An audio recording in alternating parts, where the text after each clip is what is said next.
பல நேரங்களிலே கர்த்தர் தகப்பன் வீட்டிலிருந்து சில காரியங்களை உங்களுக்கு அனுமதிக்காததுக்கு அதான் காரணம். அவங்க கையிலேயோ அவங்களுடைய தாத்தாக்கள் கையிலிருந்து ரத்தப்படி தொடர்ச்சியாக இருக்கும். அது உங்களுக்கு வரக்கூடாது என்று கர்த்தர் விரும்புவார். அதுதான் கர்த்தருடைய திட்டம்.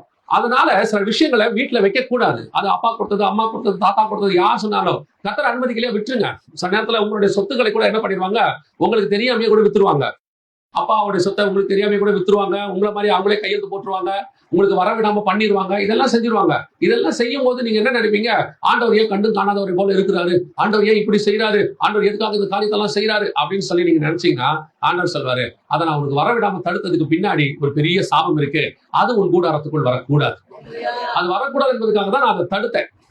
ஏன் அதை தடுத்த தேவன் அதை விட பெரிய ஆசீர்வாதங்களை நமக்கு கொடுக்க வல்லமை உள்ளவராக இருக்கிறார். அது எவ்வளவு வந்துச்சோ அதை விட பெருசு தருவார். அதைத்தான் உங்களுக்கு சொல்லுகிறேன். கர்த்தர் சில நேரங்களில் அனுமதிக்காத காரியத்தை கொண்டு வராதீர்கள். போராடாதீங்க, வழக்காடாதீங்க, சண்டை போடாதீங்க. வந்தே ஆகும் சொல்லுங்க, பரவாயில்ல போகட்டும், இன்னைக்கு பல கோடின்னு சொல்லுவாங்க, போகட்டும். அதை விட பூமியும் அதன் நிறைவும் கர்த்தருடையது. அவர் நினைச்சாருன்னா ஒரு நாள் ராத்திரியில ஒரு தேசத்தினுடையதான பொருளாதாரத்தையே மாத்தி அமைச்சாராமா. சிரியா தேசத்துக்கு அடிமைப்பட்டிருந்த எருசலேமுடைய இதை ஒரே நாள் ராத்திரியில மாத்திட்டாரு பாருங்களேன். அவர் நினைச்சா ஒரு நாள் ராத்திரியில மாத்த வல்லமை உள்ளவர். ஆசீர்வாதிக்கணும்னு கர்த்தர் முடிவு பண்ணிட்டாருன்னா ஒரு ஆள் எழுப்பினாருன்னா போதும். ஒரே ஆள் வந்து ஆசீர்வாதத்தை மொத்தமா கொடுத்துட்டு போக கர்த்தர் வல்லமை உள்ளவராக இருக்கிறார்.